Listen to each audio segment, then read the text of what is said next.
just praying for you real quick. Hope this video can bless you in any way. I'll be going over my testimony, what brought me to Bogota and what's bringing me all around the world to spread the joy of Jesus Christ. So it's interesting because, you know, when we live in Egypt, we live in the world. And I have a saying that I lived in Egypt for 10 different years. 10 different years of my life, I was able to travel to 19 countries. I was able to gather a lot of information and figure out what I loved about the world, what I loved about God, and what I loved about His people. The problem was, in Egypt, I never chose to follow God. I chose to be a part of the world. Now, I did it for 10 years, and usually speaking, when people hit a limit where they fall down on their knees, they try to get back up all on their own. It's absolutely fine for most people because our limits are quite high. We've been trained by society to be okay with the folding and the getting back up. However, sometimes we go so far past our limit that when we fall, we completely collapse. And that's what happened to me last year. It was about December 17th. My whole system came crumbling down. I was living in sin, was trying to get married, making money, living in a good neighborhood. I had a nice car, never really choosing to follow God. I knew about His existence. That's what the problem with living in Egypt is. You know God exists. You just don't choose Him. So you can never leave Egypt. And then it so happened that, you know, a couple of months afterwards, I tried to pick myself back up. January, February, March, I tried just to get back up the same way I always have, but I was met with an extreme amount of resistance, which led me to believing that there was no future.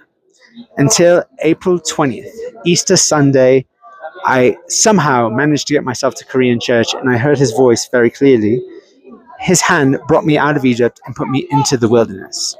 Then about a month went by, and I went to the Fairchild Botanical Tropical Gardens, the first time in 10 years, to renew a membership that I hadn't done before.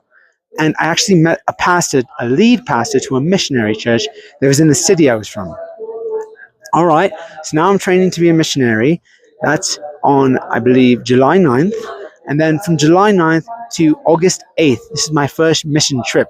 I'm not going with the church, but I was invited to go to Brazil. But the problem is that I made all this preparation, but I didn't get my visa. And I just found that out 2 days ago, right before I'm about to travel. I don't have my visa. I can't get into Brazil. What am I going to do? Prayed to God about it. Spent an hour and 30 minutes on the telephone with some guy who spoke good Spanish.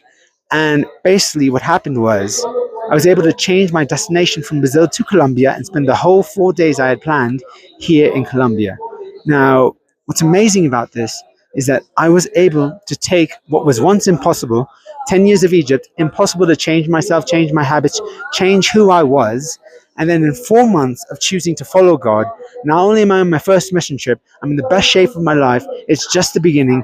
Things are going up, up, up, up, up. I just led my first Bible talk over here in Colombia, randomly with some women at a Starbucks, strangely enough.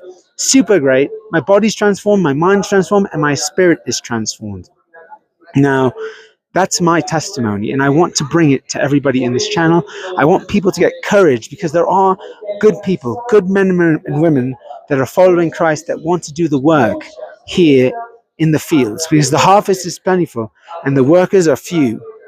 But we need energized workers, and that's what I believe my purpose is, to energize the workers. So thank you so much, everybody. Thank you for coming, visiting my channel.